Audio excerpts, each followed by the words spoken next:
They are tabling a resolution in the United Nations to declare the transatlantic slave trade the worst atrocity in human history. So Ghana has tabled a motion in the UN where they're saying, declare this the worst atrocity that never happened. And because this happened, you took our people, you prospered, and you were able to build your nation off of my people's labor, not my labor, but the people I sold to you. You owe me reparations because of that talent we lost. So Ghana is admitting to human trafficking and says, yeah, we sold these folks, but you owe us reparations for these folks we sold you because they went through slavery. All right. You're trying to get our people over there so you can replace them with your people and then using my people's struggles. Okay, let's say we did come from you. You didn't go through that.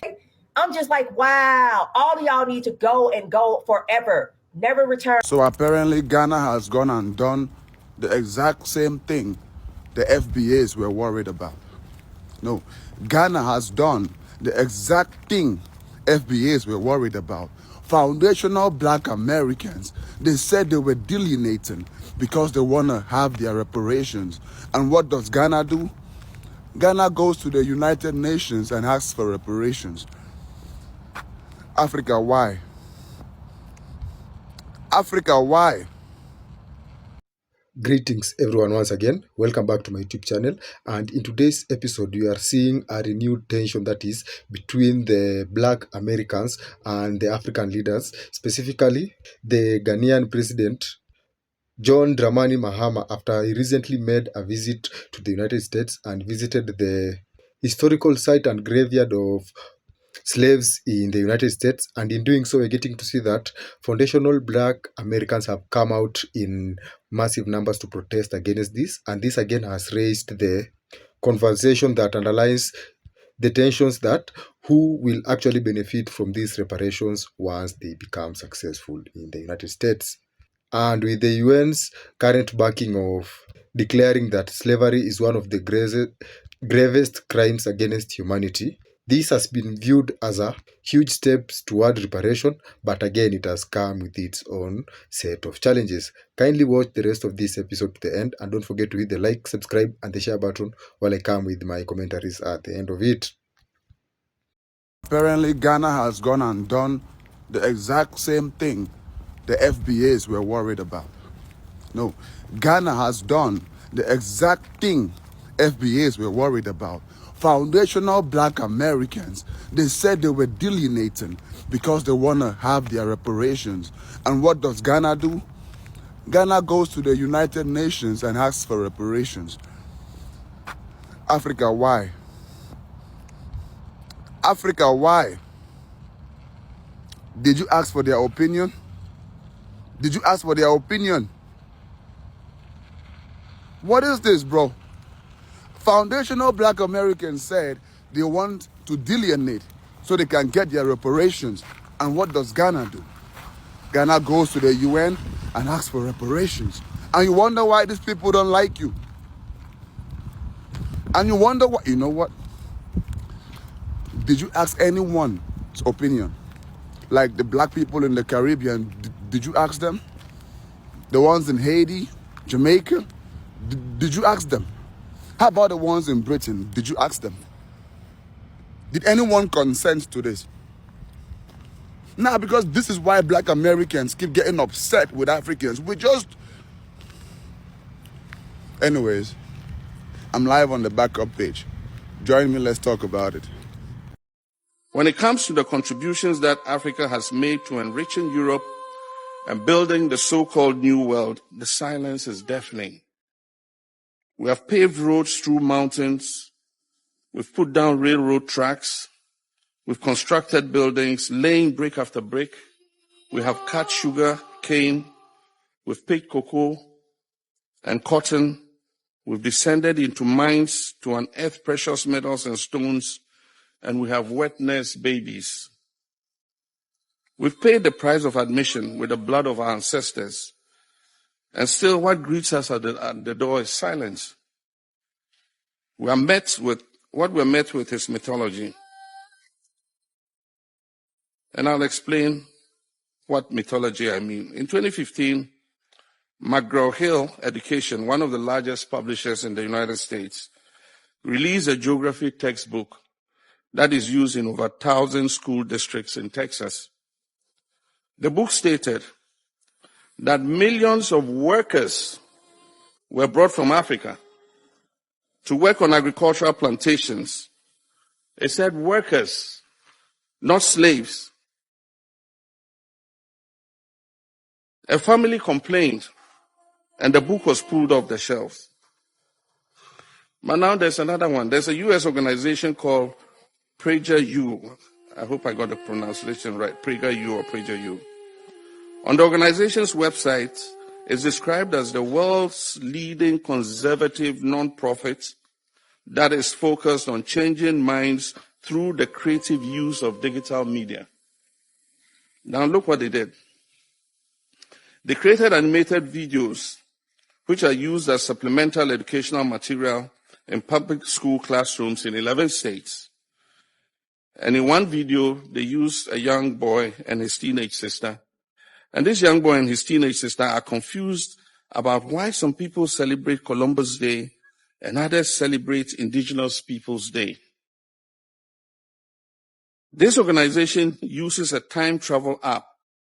And this young teenager and his sister find themselves on a ship with Christopher Columbus, who tells them all about how the Carib people, the indigenous people of the Lesser Antilles in the Caribbean, were violent and uncivilized cannibals.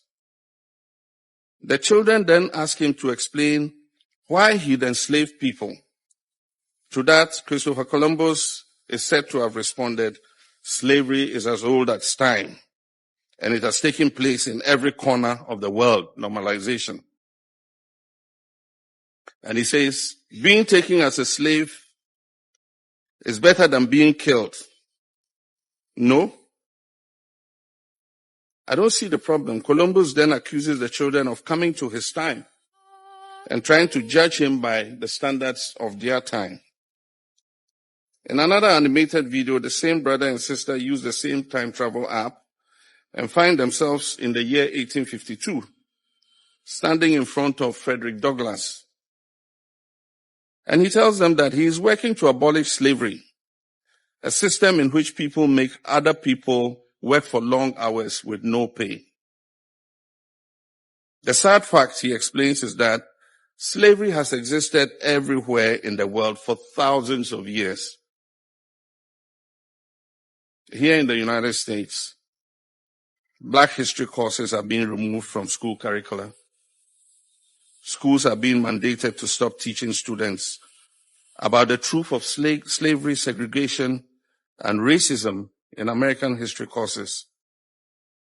Books about those topics are being banned in schools and public libraries. Museums, art centers, and other institutions whose budgets rely in any way on public funds are being prohibited from scheduling exhibitions and programs or from displaying materials promoting racial awareness or Black history. Much like the law that was put in place to regulate the punishment of the enslaved in Barbados, these policies are becoming a template for other governments as well as some private institutions. So the president of Ghana is coming down here. I believe he's the president of Ghana. Either or, he's coming down here to do a ceremony on the behalf of the indigenous slaves that have died, I guess. And to talk about reparations, or to get his hands on that reparation money. And the Black Americans are pissed off. They are pissed off. And here's the thing. I don't think Black Americans are realizing what is going on in the world of Africa and how America is like chickening right now to Africa. There's a reason why these African countries are getting back all their artifacts and all like their indigenous slave dead bodies from Europe right now. And I'm not going to say Africa. I'm going to say Nigeria, Mali, Ethiopia, Ghana, and Senegal and Benin. Like they're the leading countries in Africa right now that are getting all their artifacts and stuff returned right now. Either or, these African countries have been on these Europeans' neck and they have been having the help of China and Russia, or whatever the case may be. China and Russia haven't really been giving America a good time. So what America has been doing, they have been literally like, oh my God, Africa, please don't do this. Please don't do this, Africa. You know what we're gonna do? We're gonna give you all some reparations. That's what you guys want, right? Just a little bit of reparations. And that's what's happening. So, and here's the thing. Black Americans ain't wrong for being mad, because Ghana and Nigeria is definitely gonna get some of that money. They're gonna get it. They're gonna get it. Either or, what these African countries are doing is that they're pressing the mother of the situation, and the mother is submitting to the situation. And now they trying to get money from the baby. And they gonna get it. They gonna get it. But this is all due to the help of China and Russia backing up these African countries. That's the reason why Russia is out here showing us all the black pictures in the Bibles and old ancient Bibles that they've been hiding all this time. That's why. The scary thing about this whole thing is that China and Russia can literally do exactly what the Portuguese and the Spanish did, and what the British and the French did, and what the Dutch did to Africa, because there has been a history of it. This has been happening for centuries. The sad thing with this whole thing is that America is willing to give away the money that they owe to the descendants of the indigenous slaves of America to Africa, due to Africa finally cutting off Europe. And that has everything to do with Europe being a mama and America being a baby. You can tell America is the baby by just looking at the map. It don't make no sense why this country is this fucking big. Literally, it doesn't make no sense why me traveling from Philly to Florida ain't just me traveling from one country to another fucking country. Because that's how it is everywhere else. It is. And I believe they set this shit up just like this, so the indigenous people of this land and the descendants of the slaves of this land will be able to fight back in a way that they need to be fucking honest. Because when it comes to reparations, the first thing I think of is the Native fucking Americans and how they got $3.8 billion in reparations. And the second thing I think of is how Black Americans be doing their ancestry, and it says it's from Africa, and not one Native American tribe is on that bitch. What the fuck y'all Native Americans signed off on when it came to the creation of this piece of land? Was it the Navajos? Did the Navajos sell out the natives of this land? Because I really do think motherfuckers signed off on the simple fact that the dark-skinned indigenous Native Americans could go into the slave trade. Legit. On some like, y'all take the black ones. Y'all take the dark-skinned ones. Mix the dark-skinned ones in with them Africans y'all bringing over here. They ain't gonna know. They ain't gonna tell that we can mix them up. We can lie to them, say they're African. That's the real reason why Black Americans was growing up in like the 60s, 80s saying they was Native American, because they are Native American. They are. A lot of them are. But them Native Americans did something. I'm trying to tell y'all, this anger should not be directed to the Africans. The Africans is trying to cut shit down from the beginning to the end. The kids always get in the mix of the drama of the mom and dad if they drag it onto the kids. That's what's happening. Other than that, them Native Americans legit, they got $3.8 billion, bro, in reparations, bro. Deadass. Years ago. Breaking. Africa is pushing harder than ever for reparations. But the real question is, why is this still being debated in the first place? Countries like Ghana are actively pushing to have the transatlantic slave trade labeled as a crime against humanity. It's crazy that this is not already a crime against humanity. We literally made the world rich while not getting the ability to build our own wealth. When you think about it, this was one of the largest networks of exploitation and free human labor ever. Africans became displaced and exploited. And yet, we have not had official recognition at the highest level. After centuries of stolen labor, extracting resources, and economies built off of exploitation. Meanwhile, there were nations left completely undeveloped and economically constrained long after colonial rule. Africa was intentionally underdeveloped by the West. So now African countries are asking for acknowledgement. And now African countries are pushing for real acknowledgement. They're pushing for financial compensation, debt relief, infrastructure investment, and return of stolen artifacts. And from all of this, an important question arises. Who gets the reparations?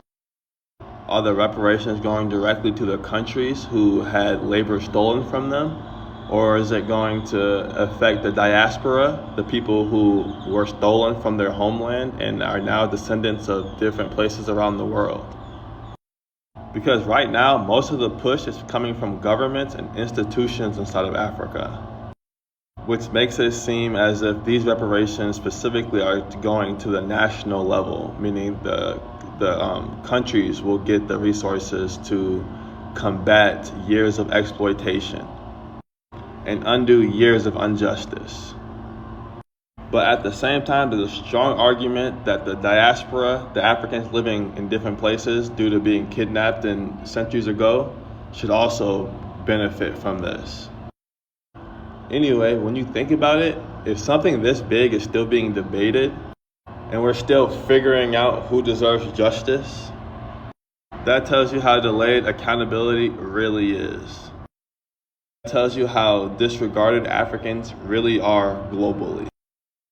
Anyway, you guys let me know what you guys think below. Should we get reparations, we being Africans outside of Africa, or should it just go to the African countries? I am on board either way. I think maybe we may have to do our own fight for the diaspora while Africa does a fight separately. And then eventually they join together. Ghana wishes to draw attention to the very consequential resolution which President John Dramani Mahama of Ghana will be tabling on the 25th of March, which is just next week, Wednesday, a few days from now. This is a resolution seeking to declare the transatlantic slave trade as the gravest crime against humanity. For more than 300 years, Africans were treated as property, were tortured, humiliated, raped, and forced out of the continent, over 12.5 million of them, in the most dehumanizing and despicable circumstances. The world is yet to acknowledge this. Perpetrators are yet to apologize and have not compensated the victims. This is the time to demand reparatory justice, and this is the time to demand restitution. You're welcome.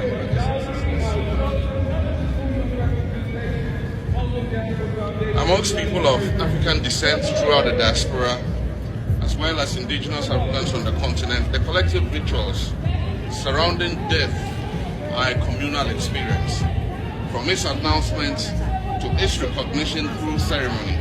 If you travel to Africa, from the top of the continent to the bottom, in most cities, towns, and villages, you will see notices of people's death. Not small obituaries in newspapers, but flyers, posters, and billboards plastered all around. Listed on them is usually a litany of names of the bereaved, not just immediate relatives, but also names of extended family members, whether local or living abroad, and tribal or community leaders. All of these people to whom the deceased belong are listed on the obituary notices. And the funeral services are often attended by people in the south, to the family in the west, to the family in the north, to my family in the Midwest. If they come to your grave site, your burial site, you pull up too and say one simple thing: Africa is not our voice. They're at the African American burial ground with the Ghanaian president. John Trump Mahama is trading Africans for favors in their U.S. military base that is located on the tarmac of Accra Airport, and the FBI, and soon to be one of you New York City police officers, will be stationed in Accra, Ghana, because they're killing themselves in 15 deadly tribal conflicts in Savannah region, Sampa, Boku, Kumasi, and the Apopem in the eastern region. The Ga are fighting the Achim with machetes in Accra. The main focus is Africa is not our big homie. Ghana is not our big homie. You cannot participate in the slave trade 400 years ago and think that you're going to spin the block and get a check. It don't work like that. I know it's tax season, but no, it don't work like that. You don't get a refund, you dig? Yeah. One of y'all need to send some of y'all representatives over here across the street. We already traveled across the ocean. What more is it to cross the street and to come holler at the ancestors that you saw? So today in the financial district, like at the African American burial ground of, enslaved Black Americans, I told you guys that the Ghanaian president was going to go and do a ritualistic ceremony by laying a wreath at the burial ground, and how he was also going to go to the AU, the African Union, and the United Nations to speak on behalf of Black Americans, in the diaspora, but he's literally chose specifically to come to the United States of America to demand restorative justice and reparations on behalf of enslaved Africans. And I just think that it is so disrespectful to our ancestors, because we're not continental Africans. And if you heard, shouts out to Lacey, if you heard some of the things that she was saying in the beginning, she was talking about all of the atrocities that is literally going on in the country of Ghana right now. And she also was talking about how many Black American people have lost their lives trying to go back to the motherland to build and to build and have community and camaraderie, and how some of them have literally been slaughtered, raped, had their resources stolen, have been 123 countries voted yes, and 3 voted no. Today, the UN adopted a resolution declaring the transatlantic slave trade the gravest crimes against humanity and calling for reparations to the descendants of enslaved Africans and those affected by the transatlantic slave trade. That would be me. They said the gravest crimes against humanity recorded in history, and 3 countries voted no. The United States is not real, and Argentina. Now, I need you to sit with that for just a moment, because those 3 countries voting no, they didn't just vote no on reparations today, okay? These are the same 3 governments currently dismantling every institution, every policy, and every framework designed to name white supremacy and address it. And that is not a coincidence. Under this administration, the United States has gutted DEI, eliminated diversity offices all across the federal government, defunded the programs tracking racial inequity, and on the UN floor today, the U.S. ambassador said the quiet part out loud, saying we do not recognize a legal right to reparations for historical wrongs that were not illegal under international law at the time. Let me translate that. Enslaving millions of African people, millions of human beings, was not a crime then, so no debt owed, no accountability need be taken. Argentina. Javier Milei, who has already been called the Trump of South America, shut down Argentina's National Institute Against Discrimination, Xenophobia, and Racism in his first year in office. He called it a sinister body used for ideological persecution.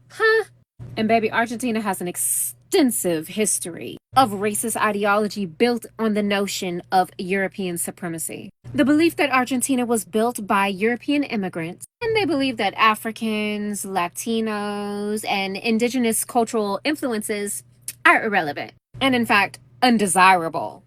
So yeah, Argentina voted no, but honestly, did we expect anything else? And then we got Is Not Real, engaged in a military campaign that is right now under examination for genocide. A baby-ass country who is demanding that the entire world recognize its historical trauma while denying and refusing to recognize the historical trauma of Black people. Yuck! So 123 countries said, you know what, this happened. It was a crime. It was horrific, and a debt needs to be paid. And 3 countries said, we don't owe you shit. But those are just the 3 countries that said it out loud. Because I peeped the 52 others that didn't vote yes, so you might as well have voted no, because why not?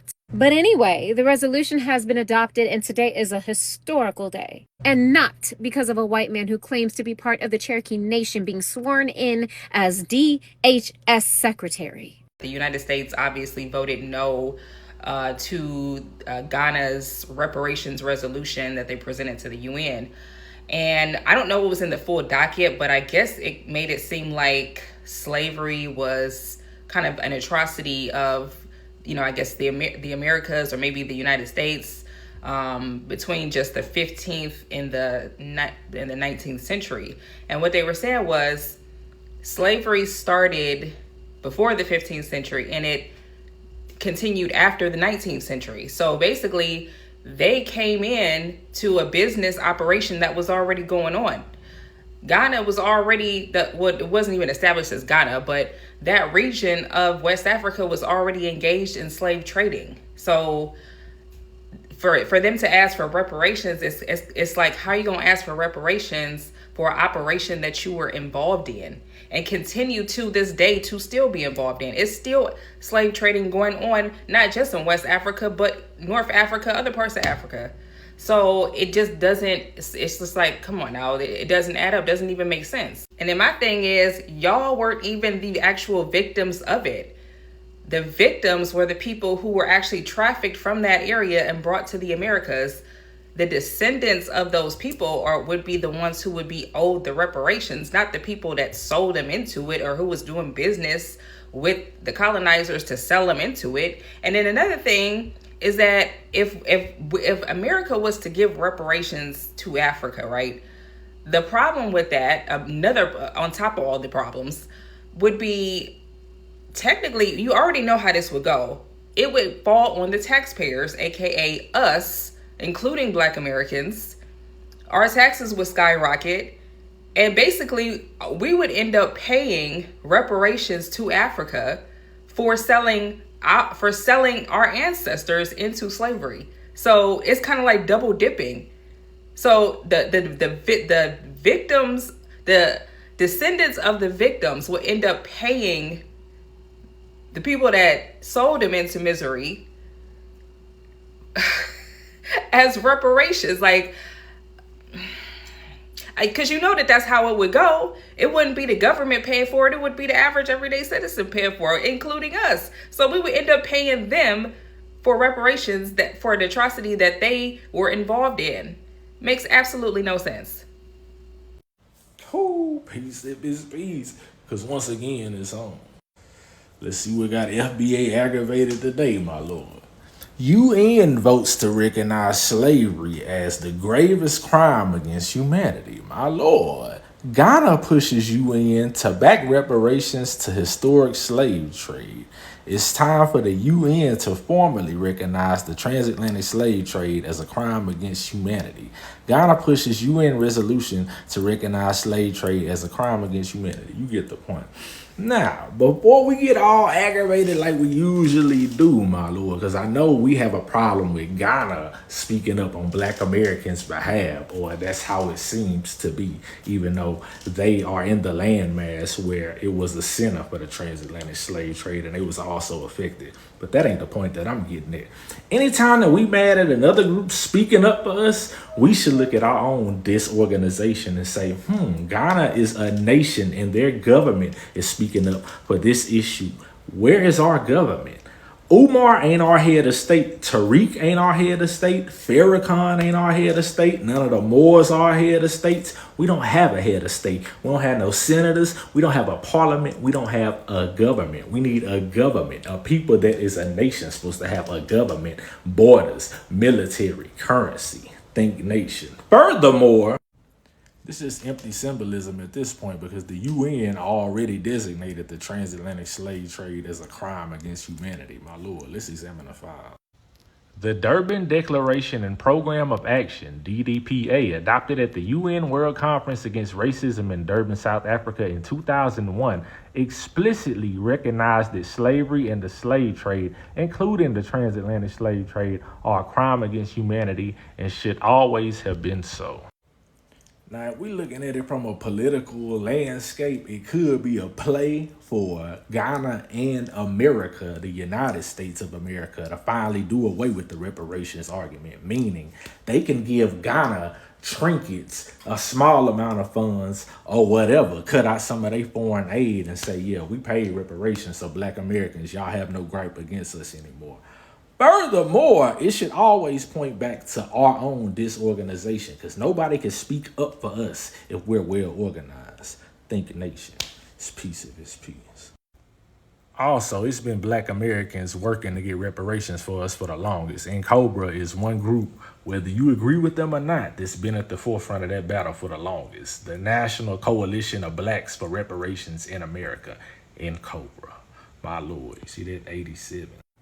And let's keep it 1,000. Even before in Cobra, Republic of New Africa was fighting for reparations way back in the 60s, my Lord. And they are the founders of in Cobra. Let's examine the file. See that? National Coalition of Blacks for Reparations in America. Amari Obadeli, Chokwe Lumumba, founders. Amari Abubakari Obadeli, a matter of war. Amari Obadeli, all enslavement in the 13 colonies in the United States, the Republic of New Africa, and reparations. Yeah. And he was a lawyer. Put some respect on his name, my Lord. Peace to the God. The claim of the Ghana president here in the U.S. for reparations is inept and false. Ghana gained its independence from British colonial powers on March 6, 1957. They cannot at all confirm that anybody of the small remnant of slaves that were brought from Africa to America belonged to their people.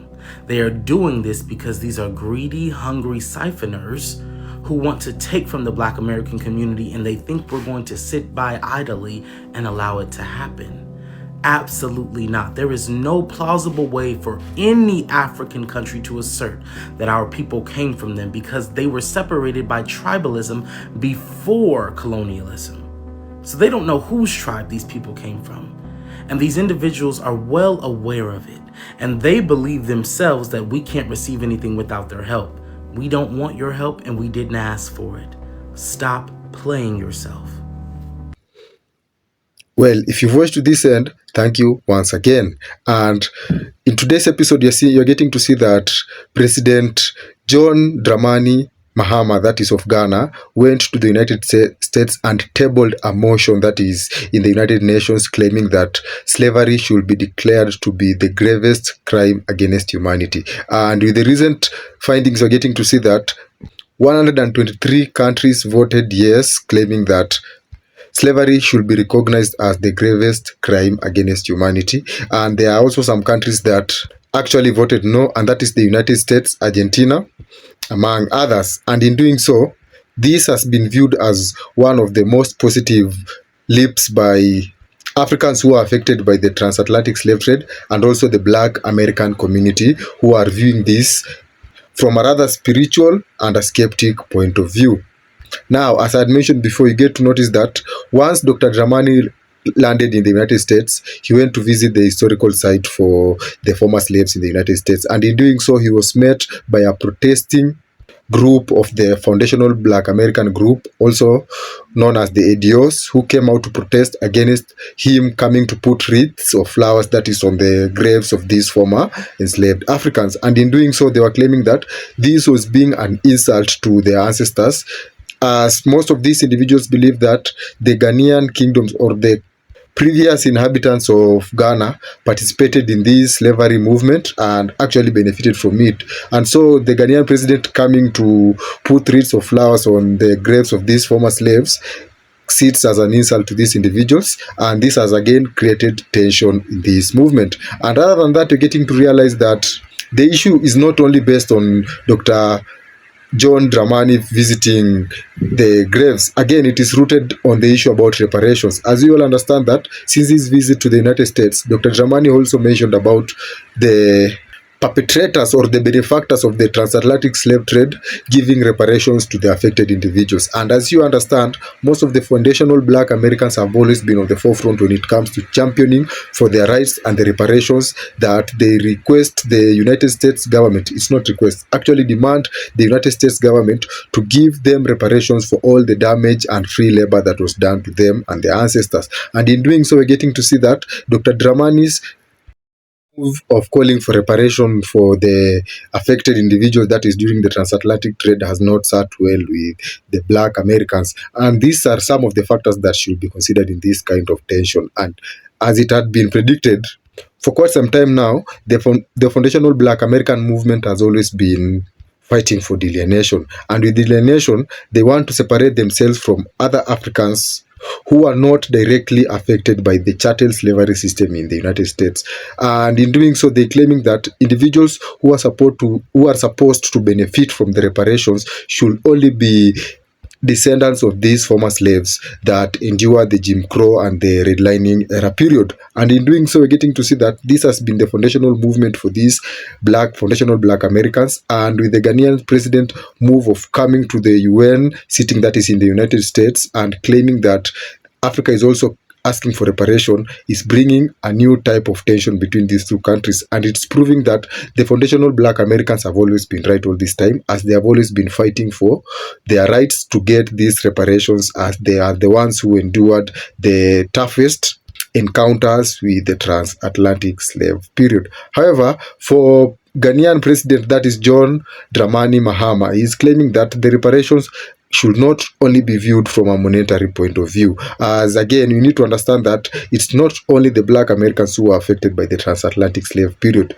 Also, some Africans who remained here in Africa were also affected hugely by this slave trade period, and are now in the process of trying to recover for it. And one of his basis of his argument is the fact that the European nations massively benefited from the resources and labor from the Africans who built the current European economies, making them become bigger and better than the current African economy. So as a way of trying to give these reparations or to mend the mistakes that they did, John Dramani requested that all the debts owned by African nations to these European nations should be cancelled, and more support should come from these European nations, that is for the intercontinental development, given the fact that most of the resources in Africa and their labor was used during this transatlantic slave period without them getting any compensation.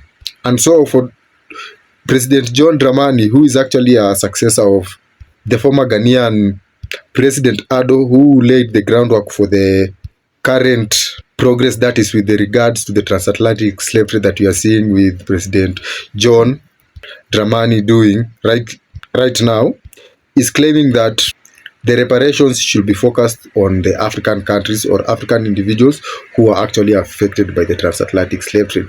However, for the black Americans, this doesn't sit well with them, as you all understand that the black American community in the United States is not recognized by the United Nations as a given state. So once these reparations are given out, they'll be strictly focused on states that are run by their government, and in doing so, not a single dime will land in the pockets of a black American that is either in Chicago or Atlanta, meaning that the individuals who are actually massively affected by the transatlantic slave trade period will not benefit from these reparations. And this is why you're seeing the tension rising for the black Americans, as they are feeling like African leaders who are well known to be corrupt are trying to benefit from something that the black American that is former enslaved Africans fought for, without necessarily benefiting the individuals who are actually affected. And so this is why you're getting to see this rising tension for the foundational black Americans. And again, looking at it from a positive view, once these reparations become successful, it will form the groundwork for other organizations in the United States, that is, black American organizations that are fighting for the reparations, to set the correct legal measures to demand for reparations from the United States, as you get to understand, voted no against the motion of identifying slavery as the gravest crime against humanity, which is quite interesting given the fact that it is in the United States that most inhumane acts, that is during the transatlantic slave trade period, happened to these slaves who are working in the cotton fields. So with the United States voting no, it goes to show that for the black Americans, getting reparations from their own government will be something that will be quite hard for them to achieve.